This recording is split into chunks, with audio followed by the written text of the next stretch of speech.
Talk to me.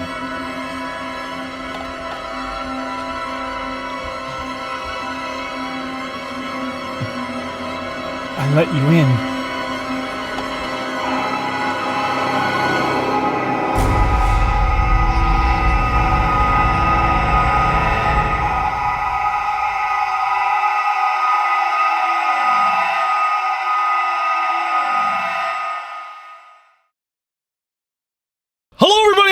Keystone Film Review. We just saw Talk to Me!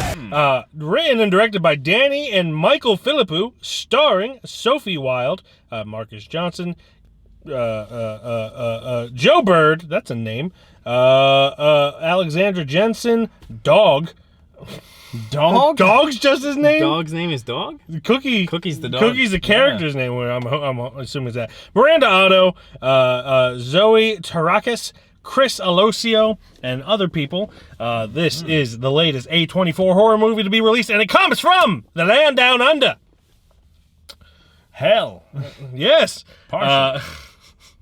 So this was, I've actually seen this before. It was part of the Regal Mystery Movie Mondays 2-3 weeks ago? 2, I think. Something like that. The last one in July. Whatever. No, it is July now. Oh my God, July. time. Last one in June. No, it was in July for sure. It was 2 weeks. Anyway, that doesn't matter. The beginning of July. But yes, it was one of my most anticipated movies. So I had already seen it and I knew what to go in. So Glenn, this was your first time seeing it. It's my first time seeing it, and to contrast what he just said of his one of his most anticipated, I didn't care about this movie in the slightest. Because to me, it just looked like another horror movie, but with a hand that was made of ceramic and had a bunch of letters saying, talk to me, and stuff. Like, talk to me. Tell me your vision. When I see, and listen, this isn't against you, what I'm about to say, right to your face. When I ever see a Zoomer cast, which I know my age now, there's not going to be many horror movies with people my age anymore. When I see a Zoomer cast and I see something horrifying that's probably going to happen to them, I'm just, I'm wary, I'm scared. Oh, God, I'm so fucking old. So, like, anything like Smile or any other movies like that type Smile, movies, they're our age. What? Yeah. That's crazy. They're just actors, so they look younger. That is true, I guess. Yeah. I don't anything that I know is based with people that are about 15 to 10 years younger than us. I get scared because mostly in those movies they're really fucking annoying, and they're usually on their phones, and which I understand in real life that's exactly what's going to happen. But to me, I'm like, God, get off your fucking phone! There's some shit going down, Meredith! That's never going to be their name. It's going to be something like Jacelyn or something like that. Grayson. There's a threat. That's my name. I know. Holy shit, Grayson! Stay away from the talking hand! No! To backtrack a little, I think what he means is that no matter what age he is, he hates 15 to 18-year-olds in any movie. They're just annoying. They just ask to be killed. Not literally, but in fictional factors. Yay. I don't know. I had no motivation to ever really want to see this besides us doing this podcast. I will say, going off of that, though, that it was better than I expected. And that's the best expectations to have for a movie, is to just not have any and just kind of have it do better than you thought it was going to do. Yes. There's a lot of great sequences in this movie, a lot of which were when the hand was being used and stuff like that. Especially the first one where she like, they do the whole thing and then she's like stuck to the side and she's like, run, run, run, run. That was really cool. I was free. I'm like, oh, she's making me want to get the fuck out of this seat and actually run a little bit. And then when some of the people are, you know, in the midst of talking and doing really physically hurtful things to themselves or something, I don't know, or people, those are really cool sequences. Yeah, I don't know, it was just a lot better than I expected, but it didn't blow me away in the slightest. Maybe because it was kind of predictable in how it was going to go. Yeah.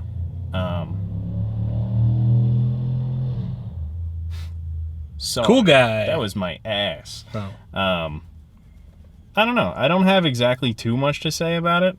Mm-hmm. It was better than I expected, and that's really all I could ask for. It plays the Zoomer part very well, where they're all just on their phones and shit in the beginning. They get off of it after a certain time. That's why it was better than I expected, because I expected them to just be on their phones. That doesn't make the movie immersive in the slightest, and that's what I hate about it. Yeah. Because it's not personal, or personable, I guess. Yeah. Yeah. Yeah. I agree to an extent. I feel the problem with movies that involve a lot of Gen Zers or Zoomers, whatever you called them, is that it's middle-aged people writing them. Mm-hmm. So it's all just like very, not pandering, what's the word I'm looking for? Patronizing, or it's just like, look at this idiot Zoomer. And this felt very natural. They were on their phones a lot in the beginning, but like you said, it kind of got away from that. But that's the reality, unfortunately. Mm-hmm. But like, this is written by younger people, I believe. Michael and Daniel, I think he said, Philippou. They're brothers, obviously.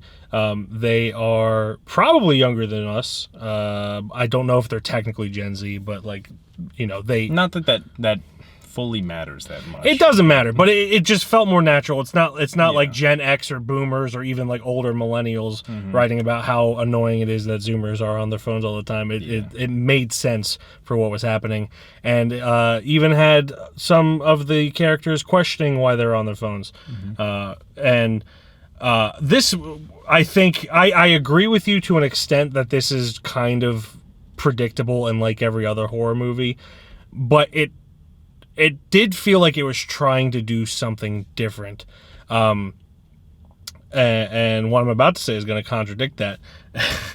It kind of felt like a new take on like a Ouija board situation. Yeah. But kind of mixed with Jacob's Ladder in a way.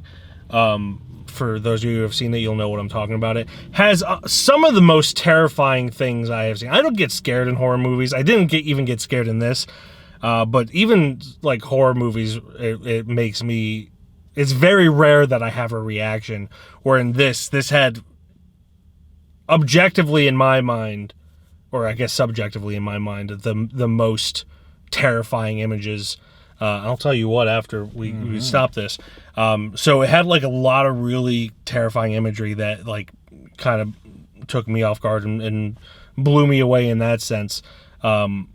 And it just felt refreshing. Yes, it's some of the same stuff, but it kind of deals with more, instead of like a lot of horror movies where it's like an allegory for sex, this one's an allegory for drug addiction. It's or at least the societal opinions of those two things.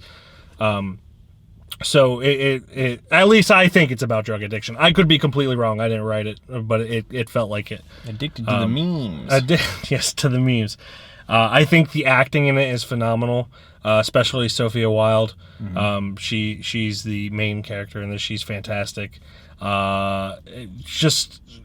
It sounds weird, but the fact that it's Australia makes it seem different. Just because it's not the U.S. A lot of even like horror movies made in New Zealand. The Evil Dead Rise was made in New Zealand, but it takes place in L.A. So the fact that they were like, "Hey, this is gonna take place in Australia. You can fucking deal with it." It's a slightly different take, which is nice. So yeah, I really enjoyed it. It's one of my favorite movies of the year. Not that that's saying much. There's not too many great movies, more than there was like 2 months ago. But there's not that many great movies, and this is up there for me. I think the one thing is that I'll take from this is that it didn't overham.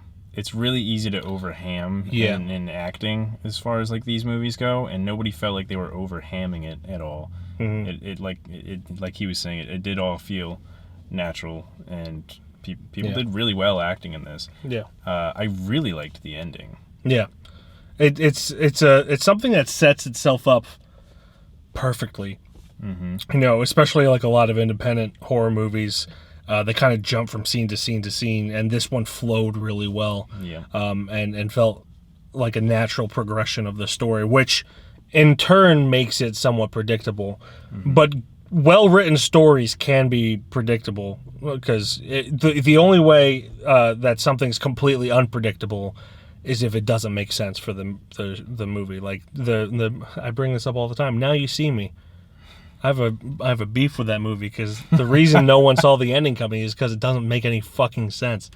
But this made perfect sense. It flowed really well. Really creepy images. Again, that's not something that is really easy for me. I loved that they didn't add a cheesy demon voice anytime someone was possessed. Like it was maybe it was pitched a little bit. It was pitched a little bit different, but not to a point where it seemed artificial. Yeah, it blended well. Yeah, and I'm only bringing up Evil Dead Rise again because I just saw it recently. Like that much higher budget horror movie had horrible voice effects where it's just, unless it was the actress's normal voice, it was like, Marbles with the maggots now. It's just very obviously either a dubbing or like over filtered, whereas this was like, you could tell that the actors, the performers were doing a voice, and then maybe it was pitched down a little bit. Yeah. So I really appreciated that aspect. You could hear like the ghost that's talking, but it's like it almost matches what the actor's voice is. Yeah. So it's not like super recognized. You can hear it. It's blended very well. It like blends said, well. Yeah. One thing was like the sound effects were really loud in this, and I don't know if that was like an audio issue with the movie or in the theater itself. But like, it was the same way with the first time I saw like it. if somebody's like smacking or something like that, it's just a really loud smack compared to everything else. It's just like feels like you're getting fucking smacked in the ear. You're like, bah! Yeah, I think that was done on purpose to make people jump. Yeah, it wasn't that bad. Yeah, it's just a little jarring, noticeable. Which, I mean, it's fine. It's not distracting enough to really take away from the movie. But yeah, I really enjoyed it. Second time I saw it, of course. I really think a lot of horror fans are gonna love it. You better. You better. This is one of the better ones. Yes. And that was coming from a guy who didn't even want to see it. He did. I did want to see it. You better see it. Yeah. But ratings? You got anything else to say, or should we just do ratings? Yeah, I'm good to go. Ratings. So yeah, I rated this the first time I watched it, and then I was kind of like watching it this time around if I would go up or down at all. But I'm staying at the exact same with a 4 out of 5. I think it's really good. It has its problems. But you know, every movie has its problems, and the ones in this are not enough to really distract from it or detract from it. Some really cool imagery. Yeah. It's probably the best thing. It felt fresh and had really cool imagery and terrifying things. Was her dad like American? Did he have like an American? Yeah, American or Canadian. He didn't really have an Australian. Well, yeah, it's not important enough to point out. But I'm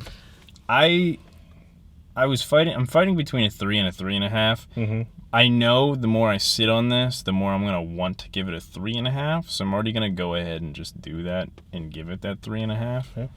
Yeah. So yeah, look at you, Glenn. Yes. Fucking guy. Look, future you. Congrats on that 3.5. You called that real good. Yes, you did. Wow. Yes. So that is what we thought of Talk to Me. If you saw Talk to Me, let us know what you thought down below in the comments. Would you go to a party and hold a little stone hand and say, talk to me, and then have someone possess you?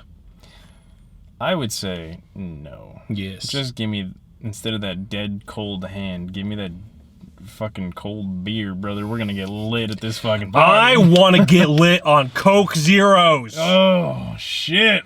Yeah! Just imagine Mike doing a kegger on a not even drinking out of the keg. He's just sipping on some Coke Zero, by the way. Not that diabolical shit. I'm teetotal, if that wasn't very clear. Goodbye, everybody. Adios. Muchachos.